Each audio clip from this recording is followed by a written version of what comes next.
on the Dwarves. For the good of his people, the Dwarven king Kazas sacrificed his immortality to rule among them in the wintry fortress of Kadasa. This selflessness is a crown virtue of the Dwarven race, and to have one as a friend is worth more than several lifetimes of fortune. Believing peace is a product of strength, the Dwarves seek not an empire, but to increase their mastery in smithing, the arcane as well as battle. Their compact form is rarely mistaken for lumbering stiffness, as their reputation in all types of conflict is widely established. Of their tale. Few races can so intimately trace history back to the moment of their creation. Yet, so few gods were like Kazas of Oldassa, and so few races show the fealty of his dwarves. For a lone celestial to bring forth a new race is not unheard of. Even among those now on Terminus, such ancestry exists in some number. But no other creation has remained so united with their creator as the dwarves are to their king. And no other celestial has so stewarded their creation as he, forsaking even his own immortality to lead them as their king. In the very beginning, it was Kazas who brought together what the dwarves call the balanced pair. This would become the seed of the Dwarven people. In one hand he held a fragment of stone from the heart of the Koldark Peak, the mountain he himself shaped to be the throne of the Triumvirate.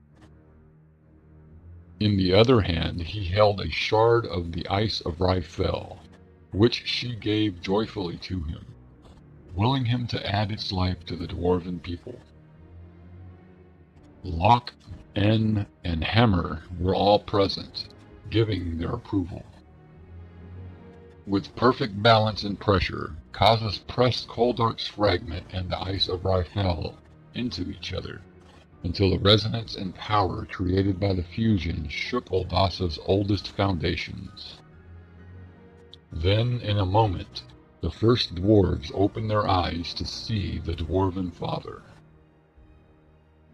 My children. Of all the Pantheon, only Kazas lingered there with them. He stayed with the dwarves for many days, teaching them to care for themselves, warning them of Oldassa's deep winters and speaking freely with them.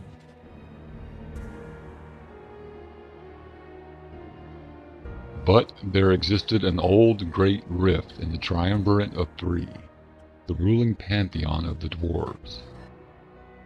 Razik, called the Rageful, longed to vie against Kazas, though order was preserved under the care of Locke, En, and Hammer. These three were endowed with neutrality and upheld the Edict of Balance, which forbid any contest within the Pantheon, neither good destroying evil or evil destroying good. Under this decree, Kazas forged the dwarves and blessed them with much of his own character, fashioning their frames with deep strength and their minds with keen perception. Thus, throughout Oldassa, the dwarves flourished and there were no rivals alongside them. But Razik's jealousy attended their every triumph like a shadow, ever frustrated when seeking to twist them against Kazas, and his hate aged unquenchable.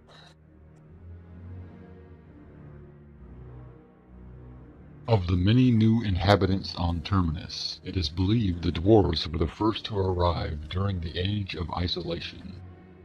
They quickly established a foothold in the southern tundra, naming the area Kadasa, meaning Kazas' Reach, after their king. In the same manner he had originally formed the dwarves, Kazas taught them how to perfectly fuse ice and stone, creating a peerless material in strength and beauty, known as Koldark Steel, unbreakable, yet able to be cut thin enough to wear as fabric. With it, they built their magnificent Oldasan citadel in the heart of Kadasa. From that beacon, their legacy as champions, mystics, artisans, storytellers, and unfailing companions has flourished, unabated by the storms of change that roll across the planet. Yet there dwells a hidden terror in their story, one whom even Kazas himself would not dare approach.